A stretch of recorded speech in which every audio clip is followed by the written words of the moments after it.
Bonjour à tous. Dans le cadre du Petit Coro TV, nous étions censés aller à Clichy-sous-Bois rencontrer le maire de Clichy-sous-Bois, Olivier Klein. Cependant, suite à un souci, nous sommes obligés de faire cette rencontre en visioconférence. Donc, bonjour et merci Bonjour, d'avoir fait cet entretien avec le Petit Coro TV. Donc, merci à vous. merci. Et pour commencer, est-ce que vous pouvez vous présenter? Oui, bonjour. Donc, je m'appelle Olivier Klein. Je suis maire de Clichy-sous-Bois en Seine-Saint-Denis, président du conseil de surveillance de la Société du Grand Paris et président de l'Agence nationale pour le renouvellement urbain. Quel est votre rôle dans le Grand Paris Express? Alors, moi, je suis président de ce qu'on appelle le conseil de surveillance. C'est l'équivalent d'un conseil d'administration. C'est une instance qui réunit de manière paritaire les collectivités locales. Il y a tous les présidents de département, la présidente de la région Île-de-France, la maire de Paris, et moi qui suis le seul maire présent et ce qu'on appelle une personnalité qualifiée. Et à part égale, il y a tous les représentants des services de l'État. Donc, c'est cette instance qui valide les décisions de l'exécutif, de ceux qui dirigent la Société du Grand Paris, parce qu'il y a aussi ce qu'on appelle un directoire, avec un président du directoire qui s'appelle Jean-François Montels. Donc, c'est dans cette instance qu'on valide les propositions, les emprunts, le Grand Paris Express, hein, c'est 35 milliards d'euros, c'est des sommes colossales. Il faut des instances de surveillance. C'est pour ça qu'on appelle ça un conseil de surveillance. Et j'ai aussi un rôle un peu de ce qu'on appelle de représentation. Donc, aller inaugurer un chantier, baptiser un tunnelier, accueillir des personnalités comme le Premier ministre ou des ministres quand ils viennent visiter des chantiers. Et puis aussi donner mon avis parce que le Grand Paris Express, ce n'est pas seulement un mode de transport, c'est quelque chose qui aménage le territoire. Il se passe plein de choses autour des gares. Autour des gares, il faut construire du logement, du commerce, faire venir de l'activité économique. On crée des morceaux de ville autour d'une gare. Donc, c'est tout ça qui fait partie de mes missions dans cette Société du Grand Paris. Okay. Donc, d'où est venue l'idée du Grand Paris Express?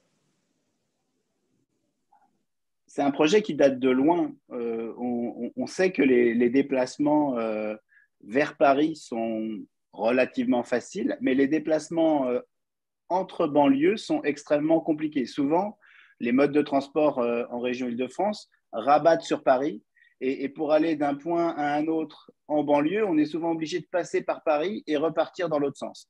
Et donc ça, c'était extrêmement compliqué parce que tout le monde ne va pas travailler à Paris ou ne vient pas de Paris pour aller travailler ou pour aller étudier. Par exemple, si on habite à Clichy-sous-Bois, à Montfermeil, à Chelles, eh bien, on peut aller faire ses études à Noisy-le-Grand, à Créteil, à Villetaneuse ou à Bobigny, et pas toujours dans Paris. Et pour le travail, c'est pareil. Donc, il fallait trouver un mode de transport qui permette ces déplacements plus circulaires.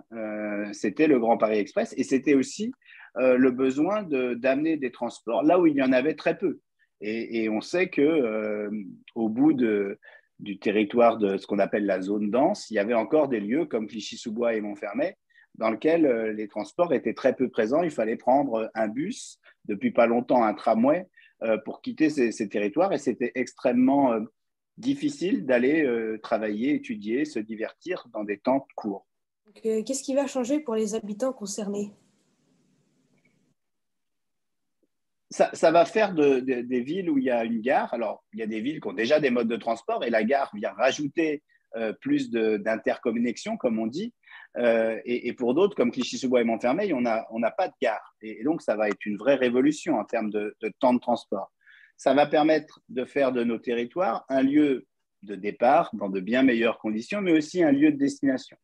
Si je prends un seul exemple, pour celui de Clichy et Montfermeil, la gare de Clichy-Montfermeil, quand l'ensemble du réseau de transport sera inauguré, on va multiplier par 10 le nombre d'emplois accessibles en 45 minutes.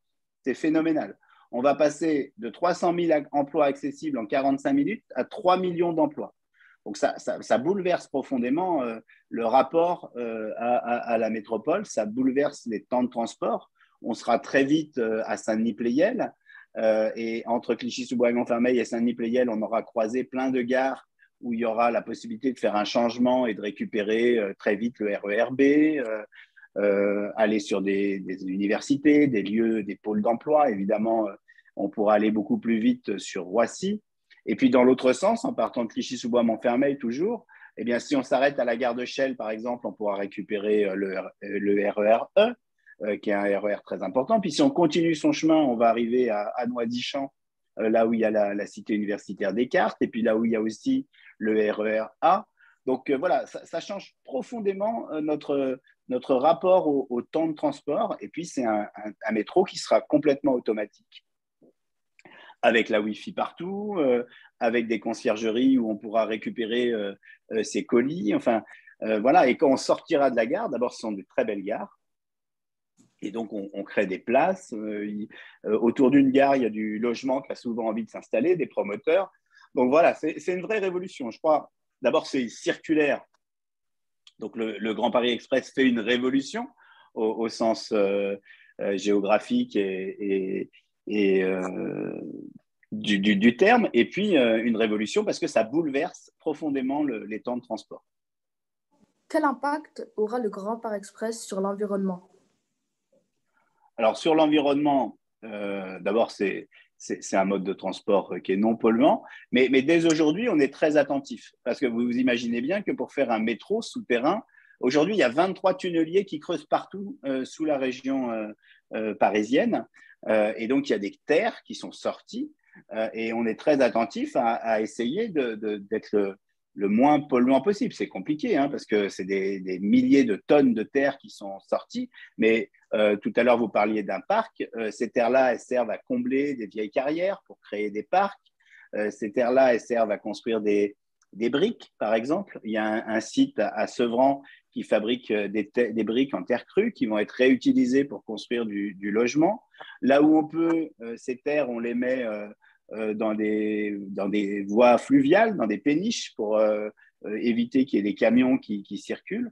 Donc, on essaye d'être très attentif à l'environnement. Et bien évidemment, lorsqu'il y a un mode de transport agile, rapide, on espère diminuer le nombre de voitures, diminuer le nombre de bus aussi, parce que certains bus peuvent être polluants. Donc, ça doit être un résultat très positif sur l'environnement et notre bilan carbone en général pour la région métropole. Combien coûte le projet et qui le finance? Alors, il coûte environ 35 milliards d'euros, mais évidemment, il y a de l'emprunt. Donc, avec les intérêts, on est plutôt à 70 milliards. Qui le finance? Eh bien, tout le monde, y compris les concitoyens. Il y a dans l'impôt un impôt spécial Grand Paris, dans la taxe spéciale d'équipement. Donc, chacun contribue en payant ses impôts à ce métro. Et puis, il y a l'État qui y participe, bien évidemment. Et puis ensuite, il y aura une exploitation. Donc, c'est un mode de transport. On va mettre la Société du Grand Paris ne va pas gérer le métro. Elle va ensuite le mettre dans un appel d'offres, un appel à la concurrence. Et je ne sais pas si ça sera la RATP, la SNCF ou quelqu'un d'autre qui prendra la gestion de ce Grand Paris Express, ce métro automatique. Et donc, ils paieront aussi un droit d'utiliser les lignes à la Société du Grand Paris. Et puis, on a aussi des opérations financières autour des gares, puisque pour fabriquer les gares, la Société du Grand Paris a dû acheter des terrains. Et ces terrains, à la fin du chantier, ils seront à nouveau disponibles. Et la Société des Grands Paris va les revendre à des promoteurs pour construire du logement autour ou de l'activité économique. Et ça aussi, c'est des rentrées d'argent. Savez-vous où part la terre extraite par le tunnelier? Alors, je vous l'ai dit, la terre extraite par le tunnelier part un peu partout. Il y a des endroits où elle est utilisée pour combler des parcs. C'est le cas dans le parc à côté entre Clichy, Montfermeil et Chelles, le parc du Sampin, je crois, où beaucoup de terres sont amenées. D'autres sont amenées plus loin par voie fluviale. Certaines sont utilisées, comme je le disais tout à l'heure, pour fabriquer des briques, ce qu'on appelle des briques en terre crue, qui sont des briques en plus extrêmement intéressantes d'un point de vue écologique, d'abord par son mode de fabrication, mais aussi par sa qualité isolante. Donc, on a des usages extrêmement multiples. Bien évidemment, il faut regarder aussi la qualité des terres que l'on extrait. Il faut vérifier qu'elles ne sont pas polluées pour pouvoir être utilisées comme remblai un peu partout dans d'autres chantiers ou dans la création de parcs urbains. Est-ce que le passage du métro va-t-il provoquer des nuisances sonores ou des vibrations pour les habitants à proximité des infrastructures? Alors, en principe, non, mais c'est quelque chose qui est étudié avec précision. Il y a eu, par exemple, des moments où, lorsque le tunnelier passait, des gens ont perçu des vibrations. Donc, le tunnelier, il peut passer entre 40, 20 mètres de profondeur. C'est assez profond, mais il y a différentes couches géologiques qui font que parfois, il y a des systèmes de résonance. Donc, on est très attentif à ça. Il y a des moments où il y a dû, malheureusement, que la Société du Grand Paris procède à des expropriations, qu'on rachète des logements à des personnes parce que là, les nuisances auraient pu être trop importantes.